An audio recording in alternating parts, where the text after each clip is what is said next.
Merhaba arkadaşlar, hepiniz IEFT Talks webinarlarına hoş geldiniz. Bugün Goldsmiths University of London bizlerle olacak. Etkili niyet mektubu nasıl hazırlanır bu konu üzerinde konuşacağız. Lütfen sorularınızı sağ alt köşede questions kısmından yönlendirmeyi unutmayın. Herkese iyi seyirler. Yes, Jake, the stage is yours now. Brilliant. Thank you so much. Thank you for having me, and thank you everyone for coming today. So my name's Jake, and I work for Goldsmiths University of London. I'm going to briefly introduce you to Goldsmiths, and then we're going to talk about how to write a personal statement. So what we're looking for as a university in a personal statement from you. What we talk about here as well, you can use at other universities.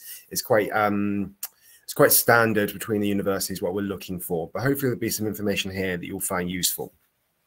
My contact details are on the screen here. So there's my email address and my phone number.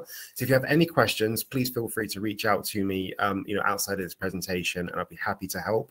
Don't worry if you don't get them now, they'll be up again at the end. But also if you do have questions during the presentation, feel free to put them into the questions tab and I'll go through them at the end. So let's get started. So Goldsmiths was founded in 1891 and we've been part of the University of London since 1904. We're a single site campus in the heart of Southeast London, and we've got about 10,000 students that come from 140 different countries. The average size of a UK university is about 17,000 students. So we're quite a small university in the UK compared to other UK universities. However, with our students coming from 140 different countries, we have a very diverse student body. There's a lot of people from all over the world for you to meet, to learn next to learn from, and experience London with. We consider to be one of the UK's top creative and political universities. And a good sort of example of this is the Green New Deal, which our university signed and produced and signed recently, where we committed to becoming a carbon neutral organization by 2025. As a university, we focus on creative arts, entrepreneurial business, and computing, psychology, social sciences, and humanities.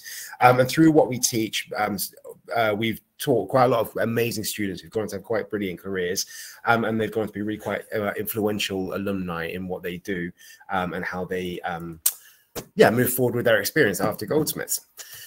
So we're based in London. A lot of you will know London. You'll have been to London, maybe on holiday, or maybe even lived here, or maybe you know it from films and TV. But there'll be some things here that maybe you don't know about London.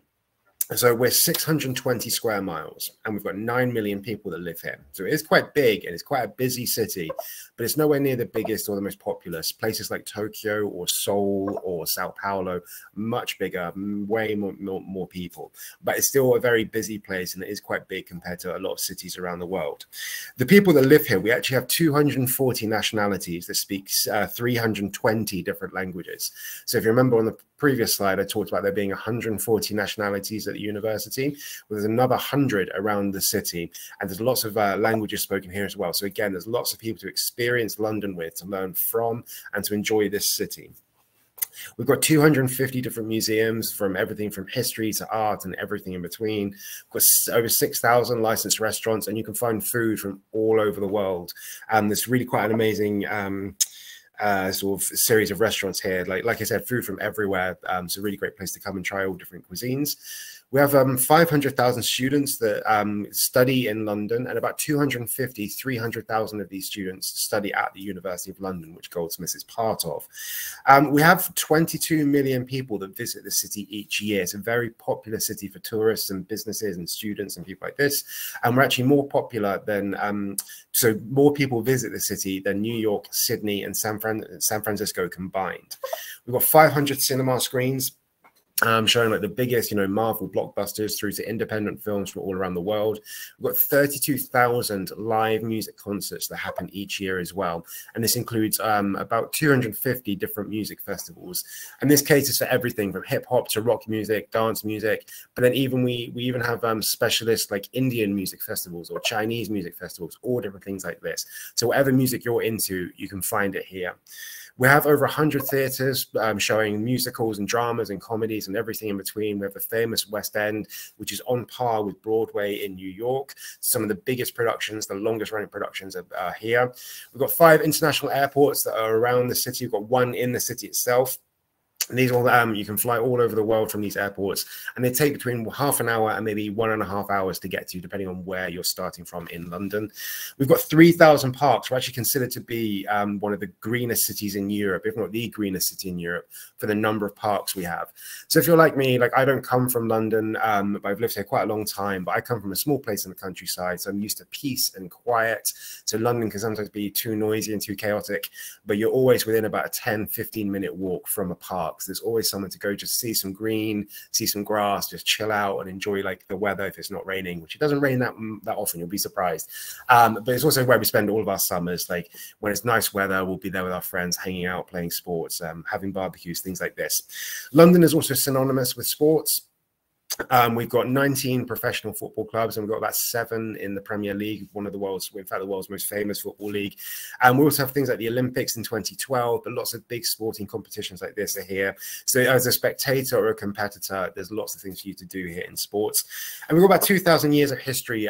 London was founded by the Romans, I think, in AD 49, but there was always kind of like an encampment of some kind in the area before that. So it's quite an amazing place, lots to discover, lots that's happened here. There's so much in its present as well, and hopefully its future, including you. So come here and enjoy this city. Just to show you as well, so this map here, in the kind of circle at the top left, there's a road that kind of makes a circle around the city. That's the city centre. So this map is literally just the city centre. London's a lot bigger, but just show you where we are. So we're outside the city centre. So if you see the orange kind of icon where it says Goldsmiths campus at the bottom right, in between New Cross and New Cross Gate, that is where Goldsmiths is. So we're outside the city centre. But if you look at this map, just follow it up to the top left. It says London Bridge in the middle. So it says it takes 9 minutes and it's 3.6 miles. So that 9 minutes is 9 minutes by train from London Bridge to the Goldsmiths campus. London Bridge is pretty much the start of the city centre, and from there it's really easy to get around to any place in the city centre using the different transport connections. So if you're going to go from the Goldsmiths campus to the bottom right, the orange icon, up to Oxford Circus, which is at the top left, it's going to take 27 minutes from our campus to Oxford Circus. So Oxford Circus is the main shopping high street in London. It's where some of the big department stores are, like Selfridges, but then lots of big shops like Urban Outfitters, H&M, all different things like this. So from our campus that's outside the city centre to the other side of the city centre, you can do it in 27 minutes. Likewise, there's places like Shoreditch High Street, which is at the top. In the middle, sort of. Shoreditch is where it's a really cool place to go out at night. Lots of great, amazing sort of bars and clubs and restaurants. A lot of the music and the art industry go out there.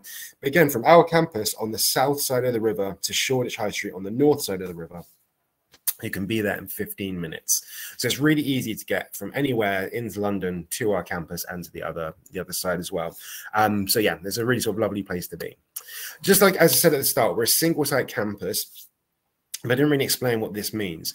About 30 universities, well, there are about 30 universities in London, and about 25 of these are not single site campuses. So what this means is you have to travel from one side of London to the other to get between your lectures or get to different accommodation buildings or things like this.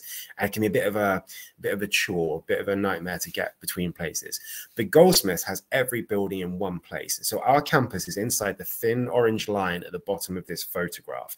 So everything from our art studios to our lecture theatres, our media, like our film, TV and radio labs and studios, psychology labs, our library, everything is there for you. Even our services like student services, accommodation, the international department, all different things like this, the visa team, they're all there. So anything you need, you just come to the campus and we'll help you, and you can take your lessons and things like this. We've got 7 accommodation buildings, and you can see 4 on this map, and 3 are signposted just outside this photograph, this map as well. So there's 1 accommodation building right on the campus. You can see that in the middle. There are 3 that are just to the right of the photograph, the sort of orange houses where it says halls. So they're just over the road, take you a couple of minutes to get from the accommodation building to the campus. At the bottom right, you can see it says halls, and there's a white arrow pointing down at the bottom of the photograph. That accommodation building is about a 5 to 10 minute walk away, so it's really not far. It's just outside this photograph. Over on the left hand side of the photograph, it says halls again with an arrow pointing up to the left. That accommodation building is in an area called Camberwell, which is about 15 minutes away by bus, but it's really easy to do. It's 1 bus, 1 road, about 10 stops, really quick, like it's super easy to do. Similarly, at the top right, it says halls with an arrow pointing towards the top right again. That accommodation building is in an area called Wapping, which is on the north side of the river. It's not actually far away from Shoreditch, which I was talking about in the previous slide. So to get from our campus to that accommodation building, you would take the train. But again, it takes 10 minutes, super easy to do. And with this photograph as well, you can see the train station, New Cross Gate in the middle. And you can see the train line that goes into London Bridge. And like I said on the previous slide, 5 to 10 minutes, and you can be from our campus to London Bridge. And that's the city of London at the top, the city centre at the top of the photograph. We've highlighted some like the sort of like iconic places. You can see just how close we are, how easy it is to get there. And also one thing to take away from this photo as well is all the trees and the green spaces. Like I said before, there's so many parks in London, and this area is a really sort of beautiful kind of residential area. So it can be nice and quiet and sort of peaceful, so you can get loads of work done. However, living in this area as well, it's also quite a dynamic, urban, multicultural part of Southeast London. So there are still lots of things to do in this area before you even get into the city centre. So we have quite amazing things like street food markets. You can see this in the photo at the top right. We've got like lots of lovely, beautiful parks, like I've talked about before. But the area, so New Cross and Deptford, which is just next door, is filled with art galleries, music venues, bars, restaurants, all different things like this. There's so much for you to do in this area, but like I said, before you even get into the city centre. But then there's all the other areas around us to explore as well, from Greenwich through to Peckham, where there's lots of, you know, again, lots of great bars and restaurants, and then places like Camberwell as well. So there's quite a lot to see and explore and experience. And then you've got all of the city centre to go and do as well. But like I said it a couple of times, 5 to 10 minutes from our campus, you'll be in the city centre. Super easy to do. So almost at the, sort of the end of this introduction bit, and then we'll actually go on to personal statements. I just want to highlight a couple of last things for you about the university. We have about 18 departments. So like I said at the start, we teach arts, humanities, and social sciences. So this means things like arts, design, media, communication, and cultural studies, and music. But then we also teach things like management and history, English, like English literature and creative writing, and also you know, theatre and performance, and politics and international relations. But then inside the social sciences, so we teach sociology, psychology, anthropology, and criminology, and things like this. So yeah, like the social sciences. We're also really great at things like law as well. And also we have our creative and cultural entrepreneurship department, which is like business studies, but for people who are thinking about starting their own business inside creative or cultural industries. We are considered to be really good at what we do. We're inside the world's elite for a lot of our department areas. And in fact, I've got some rankings for you here. So these firstly are postgraduate level rankings. In fact, the first one is not a postgraduate one. So we're number 3 in the UK for design and art. That's for both postgraduate and undergraduate study. But the remaining rankings on this page are for postgraduate studies for those who are thinking of taking a master's degree or a PhD or a research degree of some kind. So we're considered to be the 3rd best in the UK for psychology research intensity, 1st for computer science research intensity, 1st for music, and 1st for business and management research intensity, and then the 2nd in the UK for economics research intensity. For undergraduate level study, we're considered to be 12th in the world for media, 15th in the world for art and design, 39th for sociology, 41st anthropology, 42nd for performing arts, 101st for psychology. I think most of our departments are ranked inside the world's top 150, somewhere around there. So everything that we do, we're really highly thought of, and we've got some amazing academics to help you, and some really wonderful facilities for you to sort of learn from and experience as well. Okay, so let's actually move on to what we're here to talk about, personal statements. So what I'm going to go through today, firstly, is what it is, what we're expecting from you, who reads it, and also what we're looking for. I've got some examples of some common issues, things that we see, so things that you should probably avoid. I've got some final tips. I've got a bit of an advert for you at the end, but it will make sense. Like there's just some more ideas that maybe you want to do that we can offer at Goldsmiths, but you may want to think about for other universities as well. And then there's time for questions at the end. So keep on typing in your questions and I can go through them when we get to them. Okay, excuse me. Okay, so let's get started. So what is it? Firstly, this is the section. If you're applying as an undergraduate student, you'll be using UCAS. So using the central application system that all UK universities use. So if you're an undergraduate student, this is the section of the UCAS application form that gives students a chance to explain why a university should choose them. So for an undergraduate personal statement, you've got to think about it firstly as a formal application. You've only got 4,000 characters and 47 lines. So this is all the space you have on a UCAS personal statement application. You need to make sure that your spelling, grammar, and punctuation should be perfect, including how you format the paragraphs. And you should use no bold, no italics, no underlining, or any foreign characters that are not in the British English alphabet. For those who are thinking of studying a postgraduate program and applying to study with us, similar rules. There's no character limit or line limit, but you should keep your personal statement to 2 sides of 1 piece of paper. But again, you should think about spelling, grammar, and punctuation. And again, no bold, no italics, no underlining, or no foreign characters. So it's very similar rules that you've got to stick by. So first, the next thing to think about is why is it important? So what is it we're looking for? So a good thing to think about for undergraduate programs, most universities don't interview for the courses. There'll only be a couple of programs at Goldsmiths, so like fine art and design, we definitely interview for, and media. Almost everything else at undergraduate level, we don't interview for. So if we, for those undergraduate programs that we do, and then for our postgraduate programs that we interview for all postgraduate programs, we'll be basing our questions on your personal statement. So we'll be thinking about what you said there, what you said about yourself, and we'll be asking you to speak more about this. However, if there's no interview, this is the part of the application that's totally up to you, for you to get your point across about who you are and why you should study. So if there's no interview, this is the one chance you've got to explain why we should pick you and offer you a place.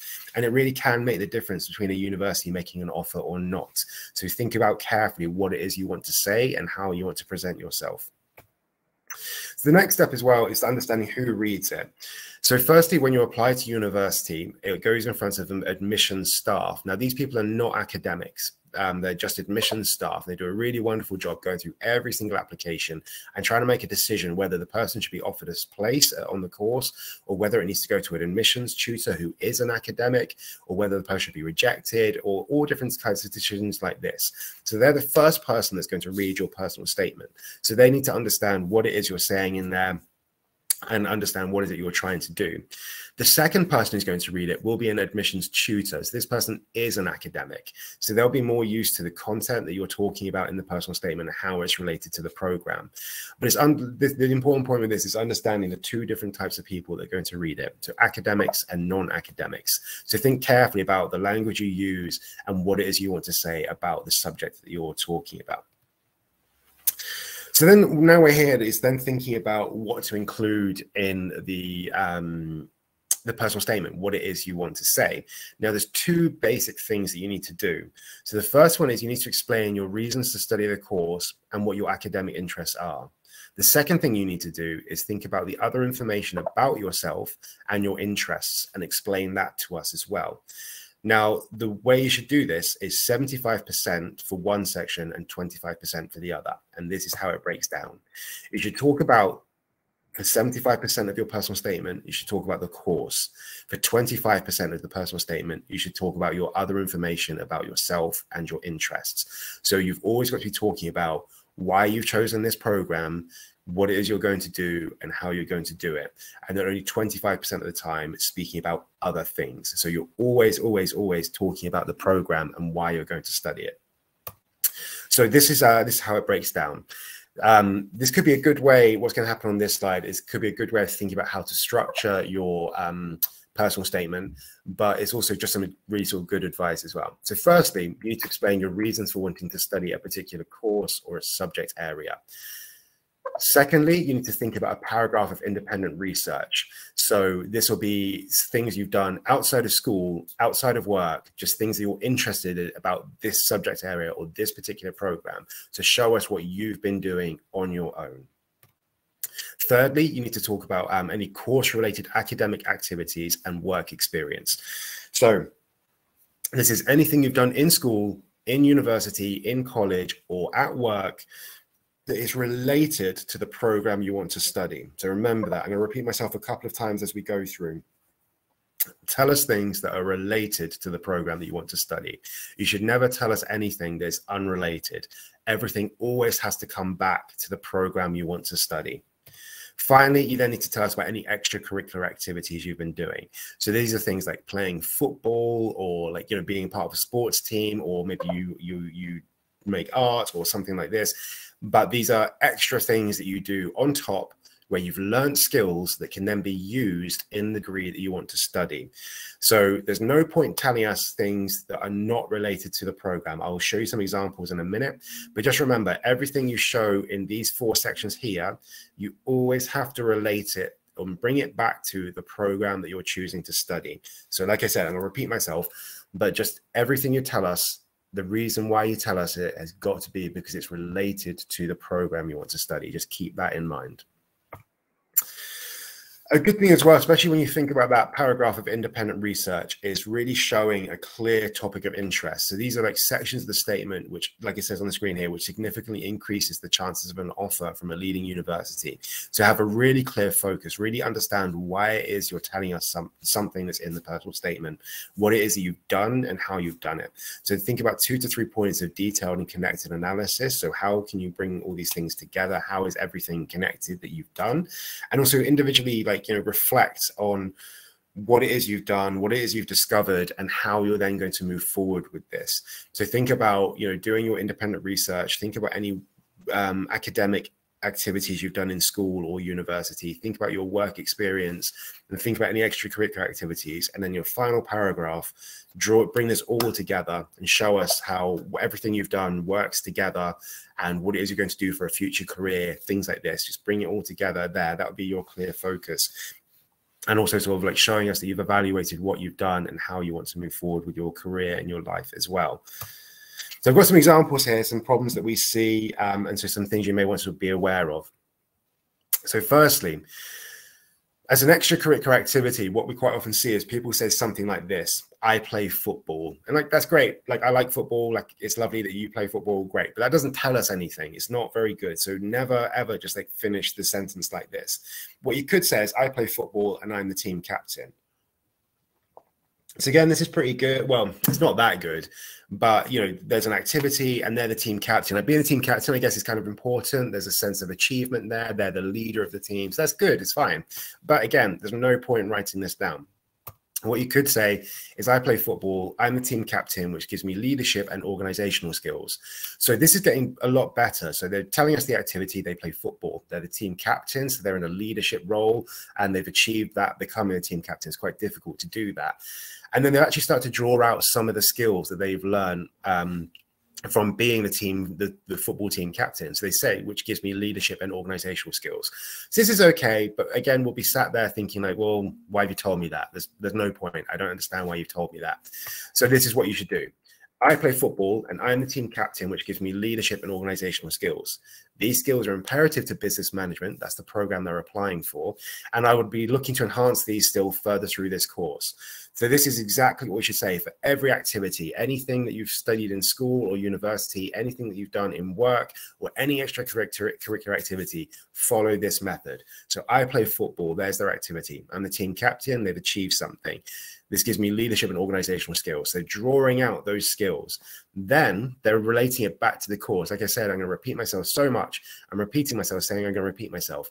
These skills are imperative to business management, and I will be looking to enhance these still further through this course. So there's the activity, there's an achievement, there's the skills, and they're showing us and telling us how they're going to use those skills on the program they want to study. So this is really great. You could probably go even further and show us more about the skills they've learned and how maybe they've used them in a project or something like this. But this is great. This is the exact model you should follow for whenever you tell us anything. So like I said, always bring it back to the program. Always make sure it's related to the program you're applying for. But here's some examples of some problems we see. So firstly, sort of not developing and analyzing wider work experience. So if you think about that previous slide, you know, just stopping and saying, I play football. So if they're talking about work experience, like, oh, I had a job at this company, I had a job at this company, and expecting us to sort of understand what that means. Like, maybe they're a big famous company that you've worked for, and that's sometimes really good, but you still need to tell us what you did at that company. Like, you still need to draw out what your experience was, what you learned from that experience, and how you can apply it to the program you want to study. What we see as well are things like this. Like, I regularly read articles on the National Geographic. Like, that's great. It's a wonderful magazine, some really informative articles in there. But why are you telling us this? Why are you reading those articles? And are those articles in fact related to the program you want to study? Or are you just telling us you like that magazine? Like, you need to add more to this and tell us why you're bringing this up, why the National Geographic is related to what it is you want to study, what it is you've learned from those articles, why are you doing this? Similarly, my work experience gave me a deep insight into graphics. So that's great. Great that you've got that deep insight, but what is that insight? What is it that you learned? What skills did you learn? And how can you apply those skills in graphics to whatever program it is you're choosing to study? So remember, if you write this sentence, remember that football example. You've got to add more on. What were the skills you learned? Did you achieve anything? How is it related to the course that you want to study? So if you start this sentence, think about the rest that needs to go onto it as well. The problems we also see is a failure to show academic suitability and motivation for a specific degree. So what this means is talking about so firstly, I mean, a motivation for a degree could be like a specific job that you may want, or maybe you want to go into a master's degree or a PhD degree. So explaining us what this route is, why have you chosen this route, and why you want to move forward with this. But also academic suitability is meaning like you're at the level, you're ready for the level of study that's about to come. So if you're leaving school and you're starting your first bachelor's degree, that's the first time you studied at university. So it's demonstrating that you're ready for this. You're ready like for what am I trying to say? Well, like I said, you're ready for it. That you're thinking about, yeah, you've done your research and you've got your ideas together. You've found this course, and you're ready for the academic level that's about to start. Similarly for the master's program, because master's level is obviously quite a step up from a bachelor's degree. So a postgraduate degree is a step up from an undergraduate degree.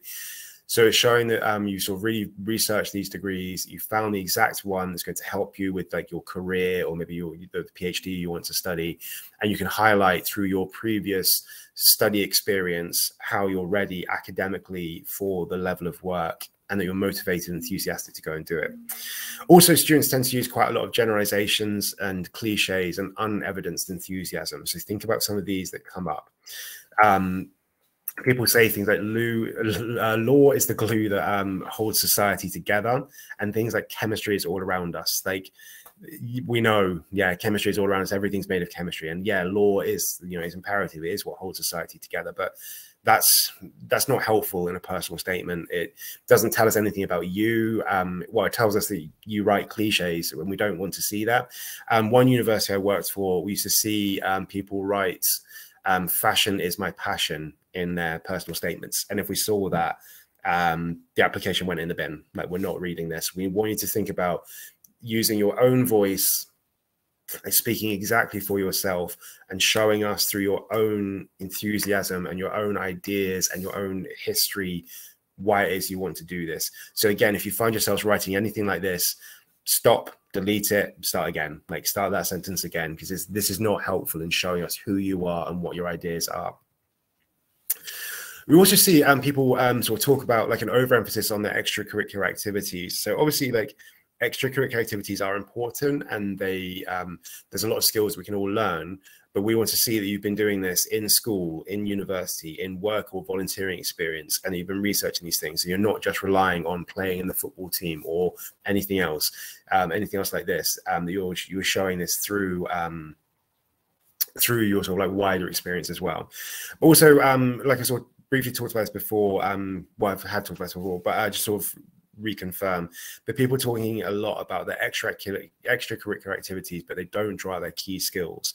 So maybe you do volunteering, or you, like you say, you would play in the football team, or you go to art club or things like this. There's lots of wonderful things that people do, and they want to show how good a person they are by showing all these things and how busy they are and how active and interesting they are. But at no point do they tell us how these things are related to the program they want to study. So just like I said, like I keep on repeating, keep in mind that everything you tell us has to be related to the program you want to study.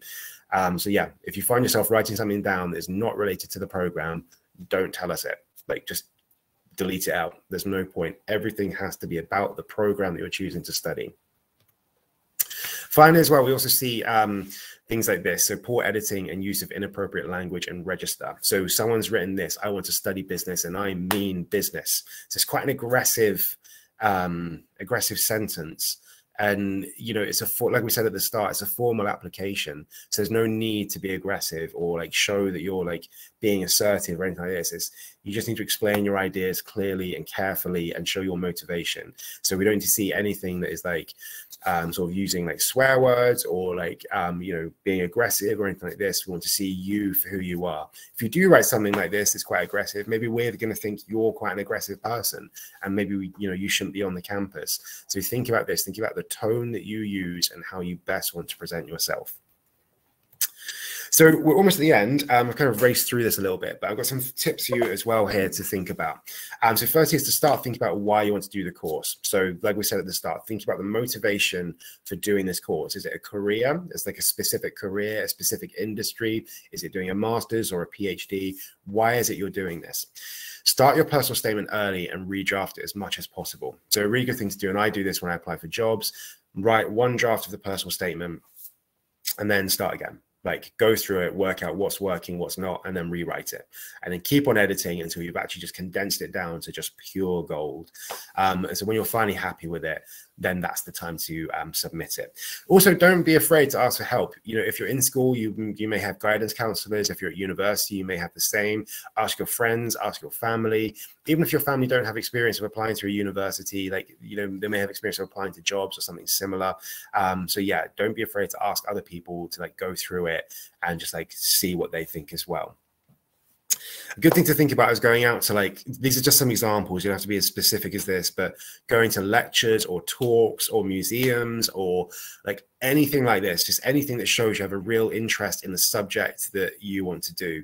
So if you're thinking about music, obviously like going to gigs, but there may be music industry talks that you can go to. If you're thinking about law, there'll be public talks. They happen all the time, like Goldsmiths do them as well. Like attend them, go to virtual ones in other countries, just learn about the subject you want to do, because at the end of the day, it will make your personal statement more interesting. So add these things in. And remember, including that paragraph of your own research, especially if you're applying to a top university, which Goldsmiths is. So yeah, just thinking about showing us why you're doing this, but outside of school experience, outside of work experience, showing us that you're doing this yourself anyway. So again, thinking about maybe music as an example, you know, you're probably playing or making music at home. If you're studying law, like, do you read books on law, or, you know, is there anything else you're doing that's your own independent research that your school or university teachers not asked you to do? What is it you're doing in this area? So if you include sort of things like this, and, you know, like I said, start writing it early, redraft it, you should be on a really sort of good path to getting a really solid personal statement together. Finally, so this is the advert. These are things that Goldsmiths do, and obviously they do cost money, apart from like the bottom two. Oh, in fact, three of them. Two of them cost money, the others don't. But these are what Goldsmiths do. But these are things to think about, you know, other universities as well. Like, you may want to think about these. So there's things that, sorry, I've put a spelling mistake here, but the first one's supposed to be called Deconstruct. There's missing an R. So this is a free one-day conference with challenges perceptions on how identity is formed through arts, science, humanities, and cultural settings. So something like this could be really important or interesting if you're thinking about like an anthropology style degree. So yeah, going to talks like this can be super helpful. We have things like our Goldsmiths Creative Summer Schools. This is where we teach fine art, media, music, and theatre and performance. So this does have a cost to it. So this is where you'd come over during the summer and take sort of short courses in fine art, media, music, and theatre and performance. We also do other summer schools, like a residential and day place versions, where we study anthropology, computing, English, history, journalism, marketing, economics, and entrepreneurship, psychology, and visual cultures. So these kind of short courses, loads of universities do them. In fact, I think almost all of them do.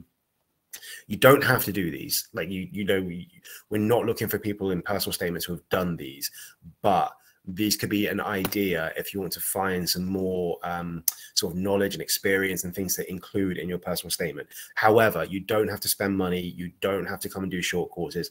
Like the first example is free one-day conferences that we do. There's other things like at the bottom as well. Let's skip to the bottom point. So we offer this thing called gold classes, which are free taster lectures in 24 different subjects. So if you can't afford, or if you don't want to pay for a short course, don't worry. There are still free things you can do. And also thinking about you know, like I said on the previous slide, like going to like talks and attending museums, or, you know, anything like this, whatever industry you're interested in, there will be some kind of public lecture series that you can attend. Finally, as well, we have the Goldsmiths Young Writer Prize. So if you are a creative writer in one way or another, we ask you to write 1,000-word short story, and you can win up to £1,000 as the main prize. There's information on that on our website, but basically what we do is you enter, as in you fill out the application form, your name, your address, stuff like this. And then we then email you what the subject is you've got to write about. So everyone gets the same subject. We change each year. And then you write a short story about that, send us the short story, and then we review it, and you may win. But like I said, things like this is some, you know, just extra things you can do, showing like, you know, an achievement, or just like a bit of an experience, or, you know, drawing out your skills, things like this you need to show in your personal statement. So these are just a few ideas between this slide and the previous slide as well. Just some ideas that you may want to think about to get together. Anyway, I just want to say thank you so much for sitting through this. It's been really lovely speaking to you. Obviously, I think there's some questions in the chat window, so I'm going to go through those now. But I just want to highlight again, here's my contact information. So if you do have any questions outside of this presentation, so my name's Jake. I'm the International Student Recruitment Officer at Goldsmiths, who helps students from Turkey to come and study at Goldsmiths. So feel free to email me. You can message me on iMessage, WhatsApp, Telegram, all different things like this as well. Finally, as well, I just want to highlight, obviously, there's all our different social media links, but a really good one to go to is YouTube. There's lots of videos that are made by our students, so you get to hear their experience of what it's like studying at Goldsmiths and what living in the area is like as well. So I thoroughly recommend going to our YouTube channel. So finally, thank you again for sitting through this. I'm now just going to go through the questions and see if there's anything I can help with. I'll be 1 second.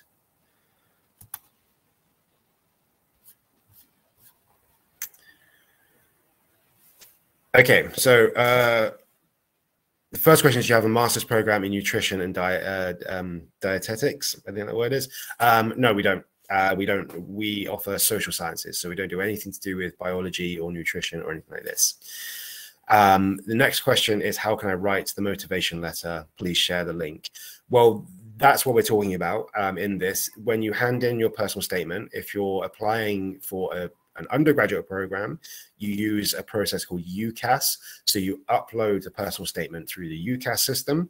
If you're applying to a postgraduate program, you apply direct to Goldsmiths, and you upload the personal statement in our own application system for the postgraduate programs. So when you go on our website, find the program you want to study, press apply now, and it will start the application process, and you then put your personal statement in there. So I've got no link to share.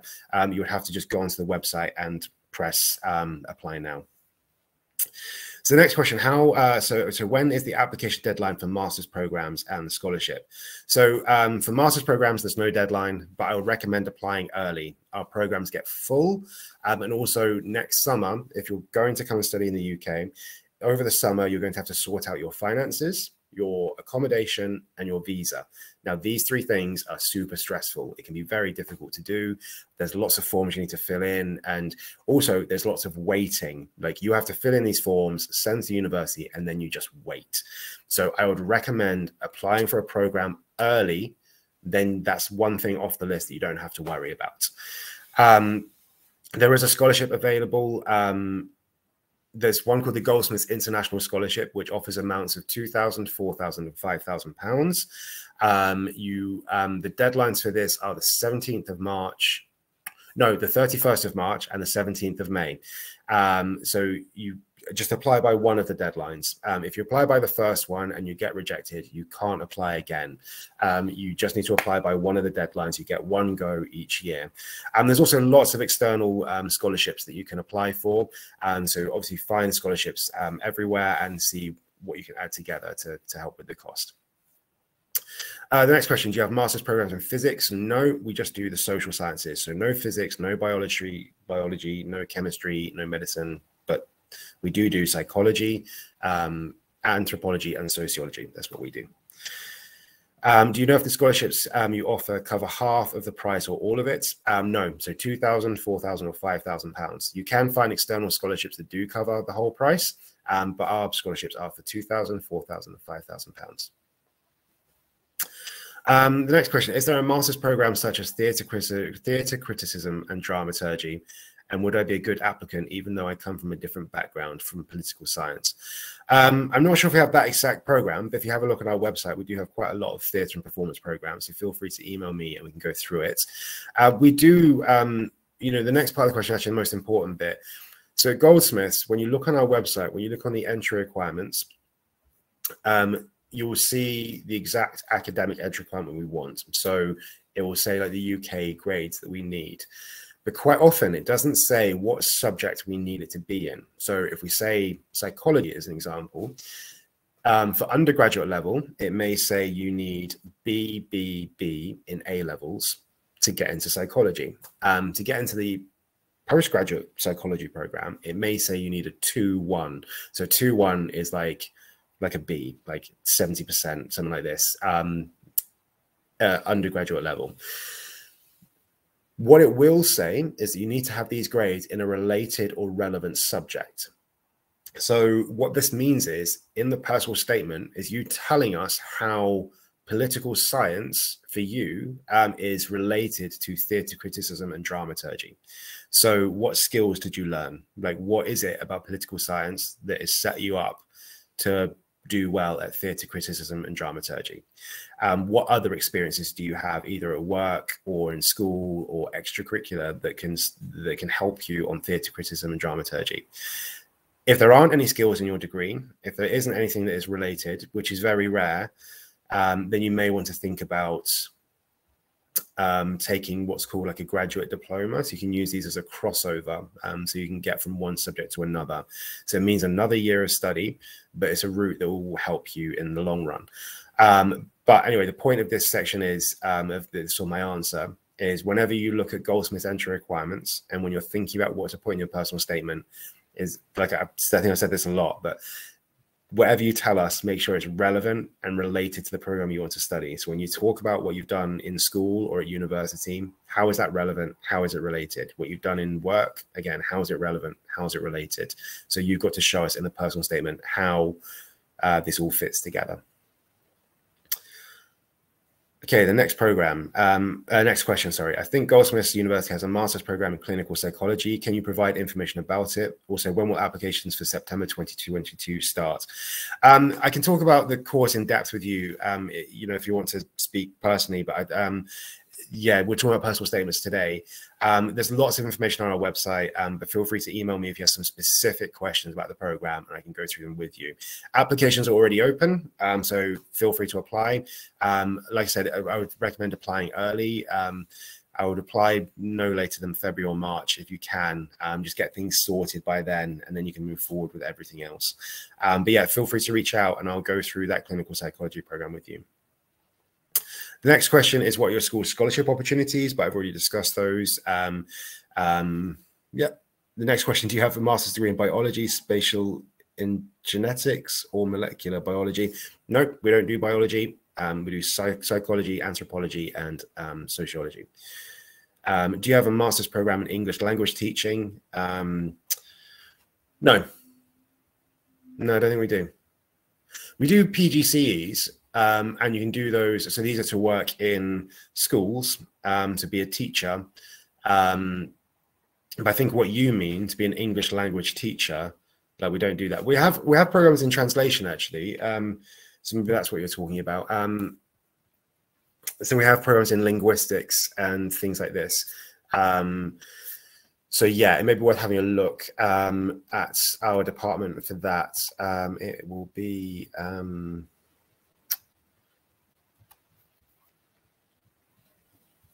Should be 1 second.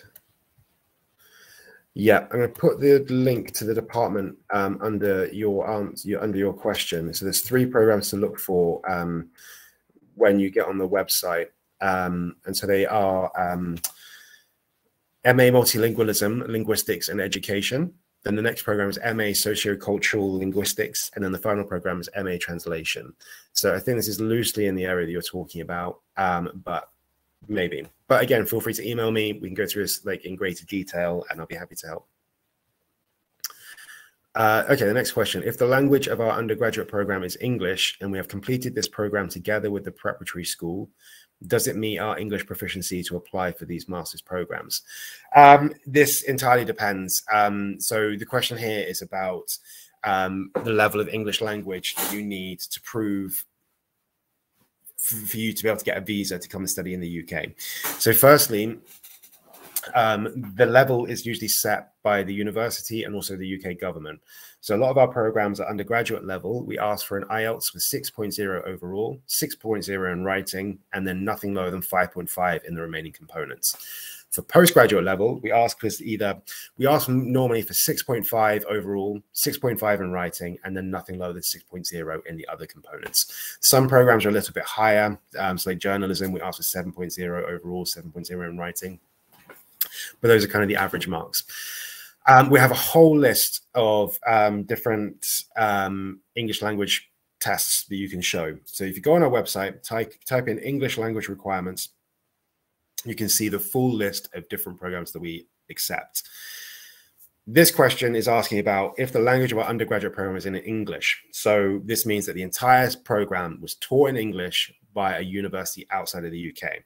So what we need from you in this circumstance is a letter from your university explaining that everything was taught in English. We have a template that we can send you. So please email me and I'll send you the template, and then you can give that to your university and then you can ask them to fill it in. If they get the letter wrong, I'm going to have to ask for another one. So it's best you get the template from me first, and we can just do this all a lot quicker. So as long as they can confirm that everything you were taught was in English, then we can use that. But if not, you'll need one of the English language tests. I hope that answers your question. I've answered it in quite a long way. But yeah, you can carefully check that list that I explained. So go onto the Goldsmiths website, type in English language requirements, and you can see all the different qualifications that we accept. Okay, the next question.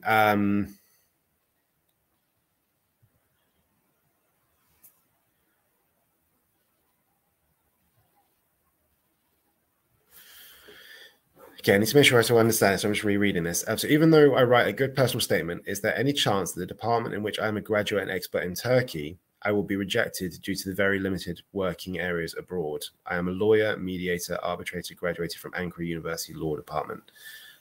I'm not sure I understand the question.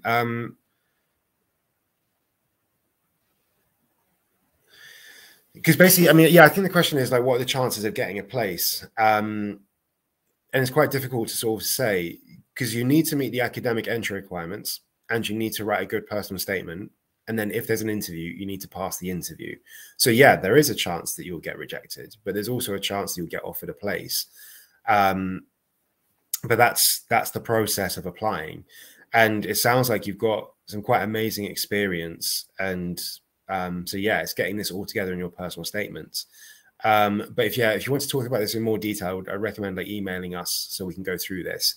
But yeah, I mean, I'm not sure I'm answering your question right at all, but yeah, there is a chance you can get rejected. But unfortunately, that's the chance, you know, the same as applying for a job. Unfortunately, that's what we have to do. Okay, final couple of questions, I think. Next one. So I have a low GPA point, and I really want to study abroad, mostly in the UK, and I don't know how to mention my GPA in my letter. Do you have any tips? Yeah, just talk about it. Like, I mean, in the application form, you'd have told us what the GPA is, so we will know. So then, what you need to do is talk about your academic experience. So if it's too low for the entry requirements, well, why is it low? Did something happen? Explain what happened, because you'll also need to explain, you know, if you've got quite a low GPA, what's going to improve this time? Like, you know, what's going to change? Like, are you know, we talked about before, you need to show you're academically suitable for the program. So it's making it clear that you're ready to come on and do this. So yeah, just feel free to openly talk about, like, yeah, in my previous academic experience, this is what I studied, these are the skills I learned, this is the GPA I got, this is what happened, and this is how I'm ready to move forward. So yeah, don't be shy. Feel free to just put it in. There's no, basically you just need to confront it. Like, there's There's no point, yeah, tiptoeing around or apologizing for anything. Just straight in, just get it out and open. Okay, the next question. My internet signal was poor for a while, so I don't know if you showed, but can you show a sample for a letter of intent? No, I didn't show an example. I went through the different steps, but this is recorded, and I think you can see it on YouTube afterwards. But yeah, some really simple steps that I've highlighted, so you'll be able to see what we're asking for from you. Okay, I'm just checking some other comments.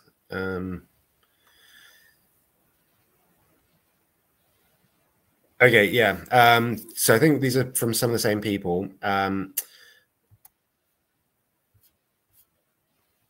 Yeah, I think they are. Yes, there's some other questions like when is the application date, the application deadline, but there isn't one for the master's degrees. You just need to apply early. For the undergraduate degrees, the bachelor's degree, actually I didn't talk about this earlier, there's two deadlines you need to think about. So if you're applying for a bachelor's degree, something called like BSc or BA honors, something like this.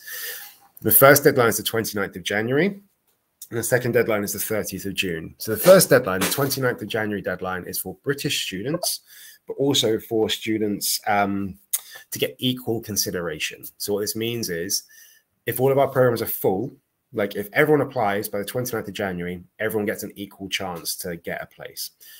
After the 29th of January, if programs are full, you won't get a place. If there are spaces left, we do them on a first come, first serve basis. So if there's one space left and I apply today, but you apply tomorrow, my application will get reviewed first. They won't be reviewed on an equal footing. So think about applying by the 29th of January deadline if you can. The second deadline, the 30th of June, is for international students. So for undergraduate students, you've got to apply by 29th of June at the latest. But yeah, I would recommend, like I said, for the master's degree. So anyone who's thinking about applying for any program, apply by February or March. Just give yourself time to just get everything else done and everything else sorted.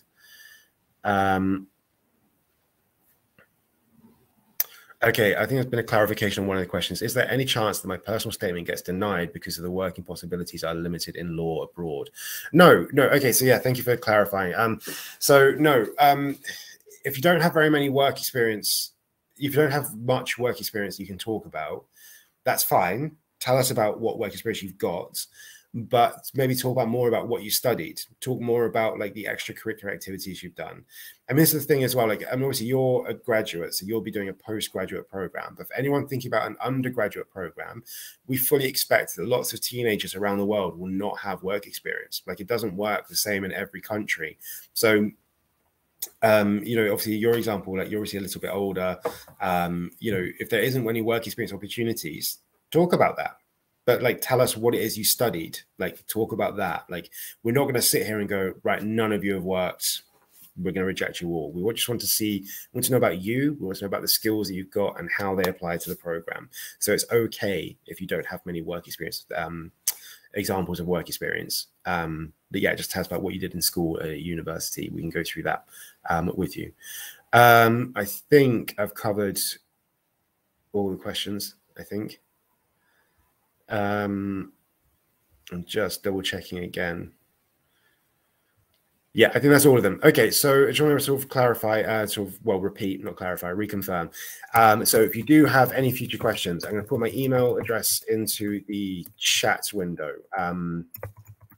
Also, my UK work mobile phone number. So 3316393.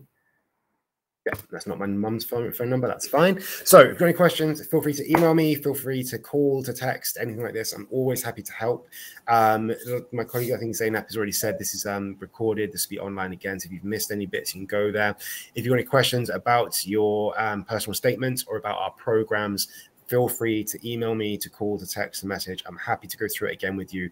And also, if we speak one-to-one, we can go in much greater depth than we can now with the time that we've got, and obviously with everyone else here as well. So I just want to say thank you again. Thank you so much, Zainab, and everyone for having me. Thank you, everyone, for attending. Thank you for the wonderful questions. I hope you're having a great day. It's raining in London, so I hope it's not raining where you are, and I hope you're enjoying the weather, and it's good. But thank you for coming again. Yes, thank you very much for the great presentation, Jack. It was really informative and yet another fantastic session with you. And you covered all of the questions. Thank you for your answers too. Also, I would like to thank the participants in Turkish as well. Of course. Katıldığınız için teşekkür ederiz arkadaşlar. Umarım sizin için de faydalı bir webinar olmuştur. Goldsmiths University of London ile ilgili diğer sorularınız için chat kısmında paylaşılmış olan e-mail adresinden Jake'e ulaşabilirsiniz. Yarınki webinarlarımızda görüşmek üzere. Thank you very much again, Jake. It was a pleasure to have you in IEFT Talks. Great. Thank you again. Thanks, everyone. Hope you have a good day. Take care. Bye-bye. Bye-bye.